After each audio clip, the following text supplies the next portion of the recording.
여러분 안녕하십니까? TV 속 서울신문입니다. 검찰의 연이은 수사 결과 발표가 여론의 문매를 받고 있습니다. 청와대 내곡동 사저 의혹을 무혐의 처분한 데 이어서 민간인 사찰에 대해서는 핵심 수사 내용을 밝히질 않았는데요. 줄줄이 예정된 수사 결과 발표도 불보듯 뻔하다는 예상이 나오고 있습니다. 국민의 검찰이라는 말보다 권력 실세에 면죄부를 주는 정치 검찰이라는 말이 더 영예롭다고 생각하는 걸까요? 한 주간의 이슈를 만나보는 TV 속 서울신문 시작합니다. 안녕하십니까. 만평을 통해서 한 주일 동안 뉴스의 흐름을 짚어보는 톡톡만평. 백무연 화백과 함께합니다. 백화백 안녕하십니까? 네, 안녕하십니까. 이번 주에는 어떤 뉴스들이 있었는지 하나씩 살펴보도록 하겠습니다. 수사 발표를 다른 곳에서 하는군요. 무슨 네, 얘기입니까? 네, 그 민주당에서 그 이명박 대통령의 그 퇴임 이후에 그 내곡동 사저 매입 의혹에 대해서 그 고발을 했습니다. 예. 상당히 그 말썽이 많았던 곳인데요. 결국 이번에 이제 발표를 보니까 아무도 잘못이 없었다 이렇게 이제 발표가 되었습니다. 예, 그랬죠. 청와대에서 발표한 거나 당사자죠. 청와대는 어떻게 보면 당사자가 발표한 거나 참 두 분이 이런 경우를 이제 죽이 잘 맞는다고 하는데 네. 이 참 웃는 모습이 행복해 보입니다. 그런데 국민도 행복할지 그건 참 걱정입니다. 네. 궁금합니다. 네. 육사가 나왔군요. 드디어. 자, 설명 잠깐 해주실까요? 전두환 전 대통령이 이제 그 육사를 방문했는데 네. 거기서 이제 그 사회를 받아온 사건이 발생했죠. 근데 네. 이것뿐만 아니고 그 6년 전에도 그 노무현 대통령 정권 때도 그 사회를 받았 그 그 보도가 되었습니다만. 전두환 씨 같은 경우는 이제 그 12.12, 5.17 쿠데타 그 내란과 반란 혐의로 해서 이제 기소가 되어서 이등병을 강등이 되었습니다. 네. 육사 생도들은 그 졸업하면은 소위로 임관하는데 이등병에게 강등당한 이등병에게 사회를 하는 게 말이 되느냐? 예, 속으로 안 좋았을 것 같습니다. 네. 이등병 출신도 국민이니까 사열대에 설 수는 있습니다. 하지만 내란 반란죄로 그 강등된 이등병만큼은 좀 참아줬으면 좋겠습니다. 네, 그렇습니다. 30, 50 핵심들이 등장하셨나요? 30하고 50하고 인물들이 지금 최근 들어서 이게 그 뭐 대목을 만난 어떤 사태가 이제 발생을 했는데요. 매스컴에 많이 오곤 하죠. 그 박정희 전 대통령도 마찬가지고요. 그다음에 이제 5.16도 구국의 5.16이었다. 그리고 또 12.12 반란도 뭐 구국이었다. 그다음에 이번에 이제 새누리당의 강창희 의원 같은 경우는 이제 지금 육선 의원인데요. 반란을 일으켰던 전두환 하나회의 한 막내거든요. 근데 이분도 이제 또 국회의장을 하겠다 이런 그 참 기가 막힌 일들이 많습니다. 시계가 거꾸로 돌아가는 시계가 있긴 있었군요. 예, 그렇습니다. 이게 무슨 추억의 영화를 보는 것도 아니고 참 답답합니다. 이거 많이 본 포맷이네요. 고향에서 온 편지. 어떤 얘기입니까? 예, 그 텔레비전에서 그 많이 그 방송했던 그 내용입니다. 이번에 민간인 사찰이 그 재수사 발표를 했는데 결국은 몸통은 그 밝혀지지 않았습니다. 아무것도 밝힌 게 없죠. 사실은 따지고 보면. 그래서 이제 고향에 계신 부모님들이 볼 때는 자기 아들이 어땠을까? 검사 아들이 그걸 좀 풍자를 해봤습니다. 노하셨군요. 국민의 세금으로 월급을 받는 분들이 석 달 동안 깃털만 탈탈 털다 그만두었으니 이 부모님들이 봐도 참 한심하겠죠. 네, 그렇습니다. 그래도 어르신들 건강하게 오래 사십시오. 부끄럽더라도 어떡하겠습니까? 무노동 무임금. 자, 새누리당 얘기네요. 어떤 내용이죠? 새누리당 의원들이 그 연찬회에서 이제 새 신안을 발표했는데 뭐 무노동 무임금 국회를 안 열면은 우리 세비를 받지 않겠다. 그리고 이제 그 범죄를 저질러도 국회의원이 그 불체포 특권이 있죠. 이것도 이제 포기하겠다. 이렇게 했는데 결국 뭐 아무것도 되는 게 없는 것 같습니다. 지금 국회조차 못 열고 있는 형태입니다. 그렇습니다. 그렇죠. 그러면 이제 안 받아야 되는 거죠. 이제 보좌관이 뭐 안 받겠다니까 난리가 났네요. 그럼 결국은 한번 해본 소리군요. 그렇죠. 그런 생각이겠습니다. 그렇죠. 뭐가 뭐를 마다할 리가 있겠습니까? 여기서 뭐가 뭔지는 말씀 안 드리겠습니다. 정부는 서울특별시를 비롯해 6개 광역시의 자치구 의회 폐지를 추진하고 36개 시군구를 16개 행정구역으로 통합하기로 했습니다. 페루에서 발생한 헬리콥터 사고로 한국인 8명을 포함 승객 14명이 사망했습니다. 112로 허위 신고를 할 경우 최대 60만 원의 벌금이 부과되고 상습, 허위 신고 등은 형사입건과 함께 손해배상까지 청구하게 됩니다. 백화백 수고했습니다. 네, 감사합니다. 톡톡만평 여기까지입니다. 안녕히 계십시오. 이번 주가 아름다운 인터넷 세상 만들기 주간이었던 것 아시나요? 사이버 폭력과 불법 유해 정보를 줄이기 위한 노력을 벌였다는데요. 어떤 활동이었을까요? 성민수 PD가 전합니다. 유치원에 모인 아이들이 파견된 인터넷 교사의 지도 아래 동화책도 보고 수업 시간에 배웠던 내용들을 직접 글로 적어봅니다. 가까이서 보지 않을 거예요. 많이 하지 않을 거예요. 9시 되기 전에 시작해서 9시 반 안 됐을 때 끝나는. 지난 11일 서울 프레스센터에서 열린 이번 행사는 방송통신위원회가 주최하고 한국인터넷진흥원과 아인세 범국민협의회가 함께 힘을 모았습니다. 누리꾼들의 마녀 사냥식 댓글 분토와 청소년들의 인터넷 중독 현상은 심각한 수준에 이르고 있습니다. 인터넷 주인공인 이용자들이 모두 동참해서 스스로 이용 문화를 바꿀 때 비로소 극복될 수 있는 것입니다. 인기 가수 티아라도 이날 홍보대사로 위촉돼 이번 활동에 힘을 실었습니다. 저희가 이렇게 홍보대사로서 여러 가지 활동을 하면서 좀 더 좋은 깨끗한 인터넷 문화를 만들도록 저희도 노력을 하겠고요. 2010년에 시작한 이번 행사는 아름다운 인터넷 세상 만들기 운동의 범국민적 확산과 참여를 위해 한 주간 동안 총 48개의 다채로운 행사가 펼쳐졌습니다. 소외계층과 기초생활수급자들을 위해 다른 기관과 연계해 60여 대의 컴퓨터를 기증했습니다. 이 밖에 올바른 인터넷 이용 문화의 공감대 형성을 위해 펼친 거리 캠페인, 인터넷 전문가들로 구성된 컨퍼런스와 대토론회, 10대 학생들을 위한 인터넷 교육과 퀴즈 대회 등 다채로운 행사들이 펼쳐졌습니다. 이런 활동들이 어떤 디지털 세상을 좀 온정 있게 만들고 또 아름다운 인터넷 세상을 만드는 데 기여할 수 있을 것이라고 판단하고 있습니다. 16일까지 펼쳐지는 이번 행사로 올바른 인터넷 사용 문화가 정착되길 기대합니다. 서울신문 성민수입니다. 화려한 색채와 풍부한 상상력으로 인간의 내면과 일상을 풀어내는 미술가가 있습니다. 바로 황주리 작가인데요. 최근 소설집을 내고 전시회도 열고 있다고 합니다. 그의 작업실을 하메리 영상 에디터가 찾아가 봤습니다.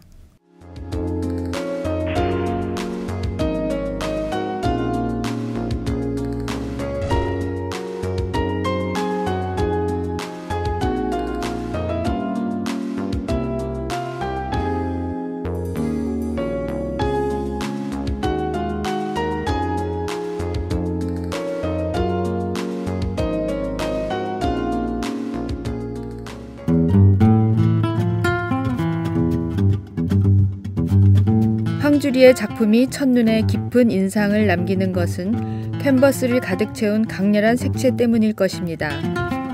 그는 자신을 선천적으로 색을 사랑하는 사람이라고 말했습니다. 5살 때부터 이제 그림을 그렸거든요. 어린이 미술교육 1세대라고나 할까. 그때부터 이제 그림을 그렸으니까 아무래도 그 원색에 대한 감각이 일찍부터 발달한 면도 있을 거고, 또 제가 원래 선천적으로 색을 굉장히 사랑하는 사람이에요. 특히 원색 중에서도 이렇게 밝은 노란색을 제일 좋아하는데, 제가 태어나서 제일 먼저 기억나는 그 노란색이 화집에서 본 그 고호의 그림 중에서 해바라기 그런 노란색이더라고요. 그게 어떤 원형으로 남아가지고 지금도 그 노란색을 참 좋아해요.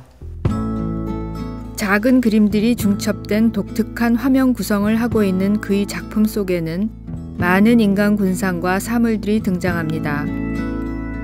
미생물처럼 꿈을 대는 인간들은 옷을 입고 있기도 하고 알몸이기도 하며 머리카락이 있기도 하고 없기도 합니다. 익명의 인간들이 엮어가는 다양한 이야기들이 화면에서 전개됩니다. 마치 은밀하고 내밀한 일기를 들여다보는 느낌입니다.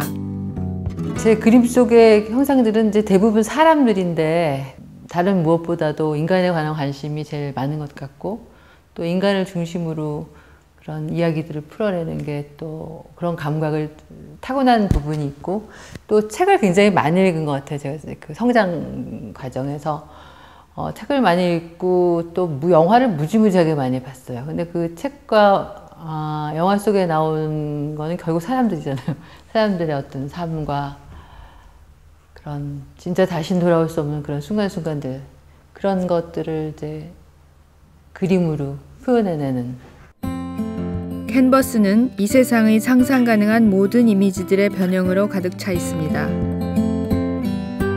다양한 형상들로 이뤄진 뜻밖의 장면들이 독특한 화음을 이루는 그림들 속에는 한 개 혹은 두 개의 눈이 있습니다.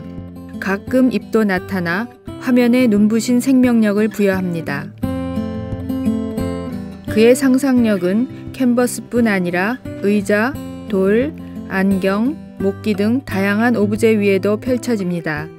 걸어 다닌다, 영화를 본다, 섬으로 여행을 떠난다, 섬에 이렇게 있는 그런 집들, 파란 지붕들, 그러니까 도시에서는 볼 수 없는 그런 옹기종기 모여있는 집들을 본다. 이럴 때마다 그게 어떤 이미지들이 다 날라와서 저한테 이렇게 저장이 되었다가 일상 속에서 보았던 많은 사람들과 많은 그런 것들이 배우가 되고 이를테면 그러니까 영화 찍는 것처럼 이렇게 그림을 그려요, 저는.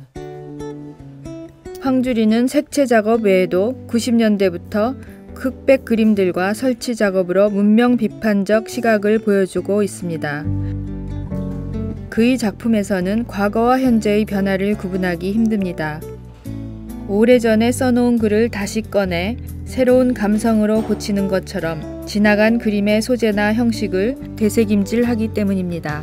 그러니까 옛날에 그 작업이 끝나는 게 아니라 그 시점이 그러니까 이를테면 리메이크, 그러니까 영화를 만들어도 왜 리메이크를 하듯이 제 안에 어떤 거를 계속 끄집어내서 그 오늘에 되살리는 작업 같은 것도 계속 하고 있어요. 20대, 30대 때는 진짜 외로워서 작품을 했어요. 아, 정말 외롭다. 그리고 모든 인간은 다 외롭지만 난 특히 더 외롭다.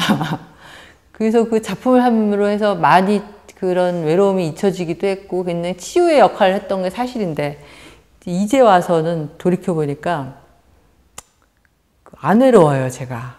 진짜로 외롭지 않은데 창작이 외롭다는 거를 느끼기 시작했어요. 창작하는 일이 외로운 일이라는 걸. 나 혼자 하는 일이고 아무도 너 이게 넌 옳거나 그르거나 판단할 수 없고 완전히 달나라에서 이렇게 뚜벅뚜벅 걸어가는 걸음을 내딛는 것처럼 그게 진정한 창작이라면 더욱더 그 외로운 일이라는, 그래서 더 가치가 있을지도 모른다는 그런 생각을 요즘에 하네요.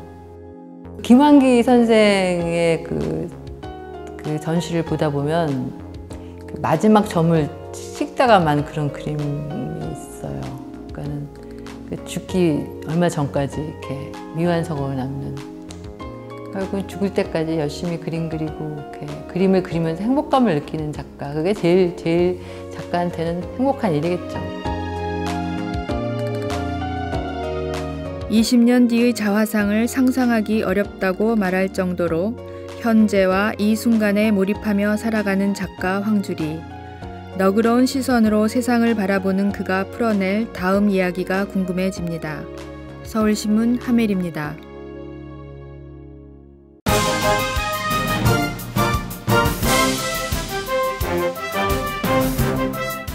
지자체장 릴레이 인터뷰. 오늘은 자애로운 어머니처럼 복지에 힘쓰는 박춘희 서울 송파구청장을 만납니다. 살기 좋은 도시, 친환경 도시 건설을 꿈꾸는 박 구청장의 구정 함께 들어보시죠. 역대 가장 많은 많은 도시가 참여해서 정말 성공적으로 대회를 치렀죠. 그 알란 스미스 그 위원장이 작년에 우리가 치른 게 15회였는데 그 전에도 이런 성공적인 개최는 없었고 앞으로도 없을 것이다. 아마 전설로 남을 것이다. 그렇게 극찬을 많이 했죠. 글로벌 어워드라고 지속가능 도시상도 받았고 또 에너지 글로벌 어워드상도 세계 에너지상도 받고, 그러니까 세계 친환경 도시상을 우리가 다 받았거든요. 그래서 뭐 명실상부하게 친환경 도시로서 위치를 갖다 많이 구축할 수 있었고, 네, 그 후속으로 이제까지 있었습니다만은 태양광 발전소를 1, 2호기만 있었는데 이번에 이제 3호기로 이제까지는 우리 송파구 관 외에 어성하고 그 경북 쪽으로 태양광 발전소를 설립을 해놨었는데 이번에는 송파구 관 내에 재활용센터 옥상에다 태양광 발전소를 그게 어느 동네? 장지동이죠. 예. 거기에다 이제 설치를 해서 거기 나오는 수익으로 에너지 빈곤층을 지원을 하는 거거든요. 그러니까 환경하고 복지하고 결합된 그런 정책이죠. 예. 그런 부분 앞으로 이제 여건이 되면은 점차적으로 더 많이 이제 만들 그런 계획입니다. 구립 산무 건강정진센터 올해 이제 착공을 할 거거든요.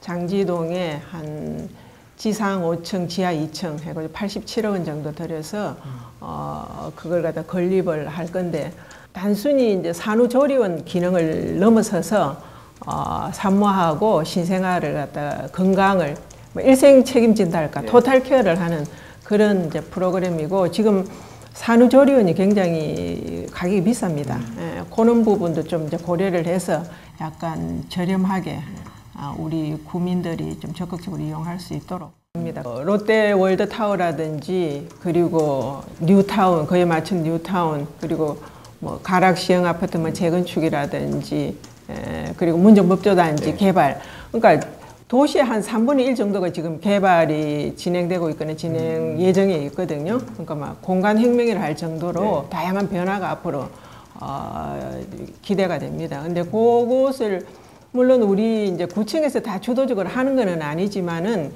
그런 게 도시 계획에 잘 맞게 정상적으로 잘 이루어질 수 있도록 주민들이 어떤 사생활 침해라든지 또 그리고 교통 체증에 시달리지 않도록 이런 걸 갖다가 우리 구청에서는 잘 조정을 하는 그런 역할을 해야 될 것 같아요. 시니어 복합문화센터 이제 어르신들이 갈 만한 공간이 참 많이 부족하거든요.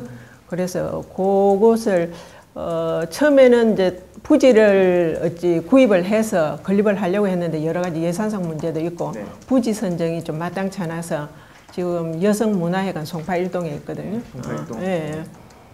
거기 4, 5, 6층을 리모델링 해가지고 그러니까 여성과 어르신들이 공존할 수 있는 그런 복합문화센터를 만드는 거죠. 한 5만 명 이상 되죠. 그리고 5만 명 이상이 되고 그리고 이제 지금 퇴직을 앞둔 베이비 부머 이제 세대도 한 10만 명 이상이 되기 때문에 거의 뭐 퇴직 이후의 사람들 하면 아예 23% 이상 되는 거죠.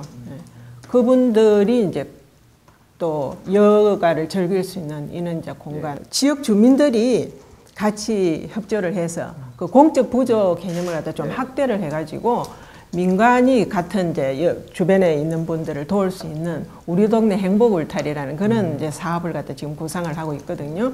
그러면은 뭐 그 직접적인 도움을 받을 분하고 그리고 동주민센터 직원이라든지 주민자치위원이라든지 복지시설 이렇게 다 연계가 돼가지고 어려운 분이 어려운 사실이 발생이 되면은 그걸 이제 적석에서 연계를 갖다 빨리 시켜가지고 조치를 취하고 또 만약에 어떤 금전적인 지원이 필요하면 그분들이 자발적으로 자기들 후원금을 내서 도와주는 우리 동네 행복 울타리 같은 그런 이제 사업을 갖다 좀 더 늘려서 하려고 생각을 하고 있습니다. 우리 직원들과의 소통, 주민들과의 소통을 계속 강조해서 그거는 계속 하고 있는데 그거는 이제 마지막까지 그렇게 해야 되겠죠. 주민들의 작은 목소리에도 이제 귀를 기울이겠다 그랬는데 이번에 동 26개를 다 다니면서 주민과의 대화를 가져봤거든요. 그러니까 주민들이 물론 건의사항이 자기가 건의했던 그 어떤 사안이 해결이 되는 것도 중요하지만은 자기들의 어떤 이야기에 귀를 기울여 준다는 데 대해서 마음을 열고 그런 부분을 참 좋아하더라고요. 이런 기회가 자주 있었으면 좋겠다. 그렇게 이야기를 하기 때문에. 인기 웹툰 26년이 드디어 영화로 제작된다고 합니다. 1980년 5월 18일 광주에서 일어난 참사와 그 주도자를 정면으로 다루는 민감한 내용이라 무려 4년 동안 제작이 번번이 무산됐습니다. 투자자를 찾기도 쉽지가 않았고 심지어 보이지 않는 손이 작용한 게 아니냐는 의혹도 있었습니다. 3년 전 용산 참사를 다루는 다큐멘터리 2개의 문도 곧 개봉을 앞두고 있습니다. 이 영화의 배급에는 각계각층의 인사 800여 명이 참여했다고 합니다. 이 진실을 알리는 일에는 외압보다는 시민의 힘이 더 크고 강해 보입니다. TV 속 서울신문 오늘은 여기까지입니다. 저희는 다음 주 이 시간에 다시 찾아뵙겠습니다. 안녕히 계십시오.